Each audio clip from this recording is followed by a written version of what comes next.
Hi friends, welcome back to Knowledge garden.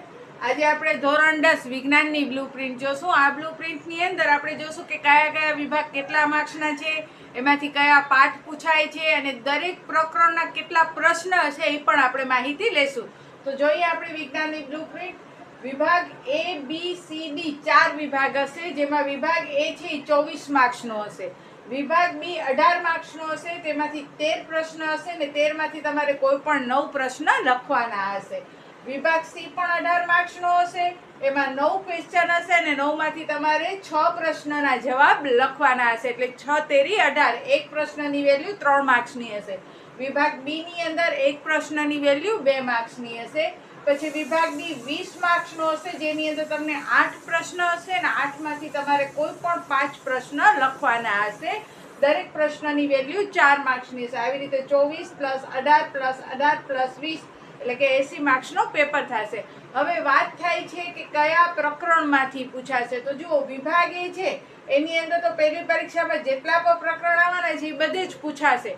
આમ છતાં પણ મેં મારા અનુભવ પ્રમાણે તમને કીધું છે કે વિભાગ એ ની અંદર વિકલ્પ હોય છે, ખાલી જગ્યા, ખરા ખોટા, એક વાક્ય અને જોડકા.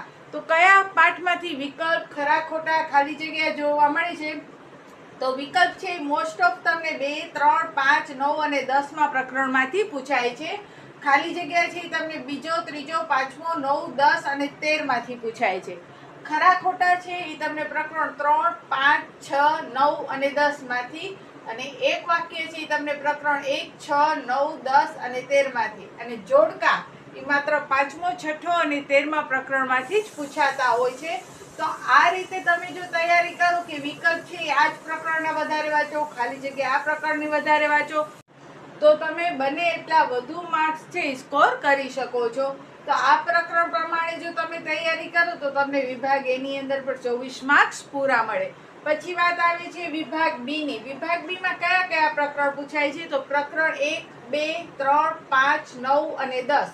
હવે આ પ્રકરણમાંથી કેટલા પ્રશ્ન પૂછાવાની શક્યતા છે? તો પ્રકરણ 1 માંથી 1 પ્રશ્ન, 2 માંથી 1 પ્રશ્ન, પ્રકરણ 3 માંથી 2 પ્રશ્ન, પ્રકરણ 5 માંથી 2 પ્રશ્ન, પ્રકરણ 9 માંથી 1 પ્રશ્ન અને પ્રકરણ 10 માંથી 3 પ્રશ્ન અને પ્રકરણ 13 માંથી પણ 3 પ્રશ્ન પૂછાશે. જો તમારે 9 પ્રશ્ન કરવાના છે તો 10મો અને 13મો પ્રકરણ કડોકડ કરી નાખો તો 6 પ્રશ્ન તો આના જ થઈ ગયા તમારા. હવે બાકી એટલા બધા ચેપ્ટરમાંથી તમે ત્રીજો અને પાંચમો જો કરી નાખો તો 4 આ થઈ જાય, તો 6 ને 4 10 પ્રશ્ન તમારા થઈ જાય. તમારે લખવાના 9 છે, તૈયાર થયા 10 પ્રશ્ન. તો તમે 10મો, 13મો અને ત્રીજો, પાંચમો ચેપ્ટર જો કડોકડ કરી નાખો તો વિભાગ બી ના માર્ક્સ તમારા ક્યાંય જાય નહીં. પછી વિભાગ સી.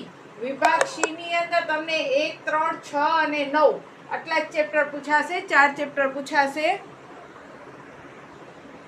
અને એ જે 4 ચેપ્ટર છે એમાં પહેલા પ્રકરણમાંથી 2, ત્રીજા પ્રકરણમાંથી 3, છઠ્ઠા પ્રકરણમાંથી 2 અને 9મા પ્રકરણમાંથી 2 પ્રશ્ન પૂછાશે.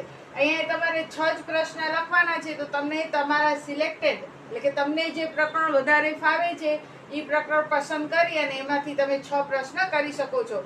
જેમ કે તમે આમાં ત્રીજો પ્રકરણ કરો અને છઠ્ઠો પ્રકરણ કરો તો એ 5 થઈ જાય છે, ત્રીજો અને પહેલો કરો તો એ 5 થઈ જાય છે, ત્રીજો અને 9મો કરો તો એ 5 થઈ જાય છે, અને બાકીના કોઈ પણ 2 માંથી એક પ્રશ્ન, કોઈ પણ એક ચેપ્ટર કરી નાખો તો તમારા 6 પ્રશ્નને બદલે 7 પ્રશ્ન તૈયાર થઈ જશે. પછી વિભાગ ડી 8 માંથી 5 પ્રશ્ન હશે. એમાં બીજા પ્રકરણમાંથી 3 પ્રશ્ન, પાંચમા પ્રકરણમાંથી 2 પ્રશ્ન, 10મામાંથી 2 પ્રશ્ન અને 13મામાંથી 1 પ્રશ્ન પૂછાશે. હવે જો બીજા પ્રકરણમાંથી 3 પ્રશ્ન પૂછાશે અને પાંચમો પ્રકરણ પાકો કરી નાખો તો તમારા 5 થઈ ગયા. 10મો ફાવે તો 10મો કરી નાખો તો પણ તમારા 5 થઈ ગયા. બાકી 2 એક્સ્ટ્રા ચેપ્ટર રહ્યા. પણ તમારે થોડુંક એક્સ્ટ્રા કરવાનું કે જેથી કરીને કોઈ અઘરો પ્રશ્ન પૂછાય, કદાચ ના આવડ્યું તો તમને બીજા ચેપ્ટર ના આવડે. તો આ રીતે કયા પાઠ પૂછાશે, કયા પ્રકરણ પૂછાશે ને એ પ્રકરણમાંથી કેટલા પ્રશ્ન પૂછાશે એના શીખેની આખી મેં બ્લુપ્રિન્ટ તૈયાર કરી છે. તો આશા છે કે હવે તમને તમારી એક્ઝામની રણનીતિ બનાવવામાં બહુ સરળતા પડશે અને બધા બહુ સરસ રીતે પેપર લખી આવશો.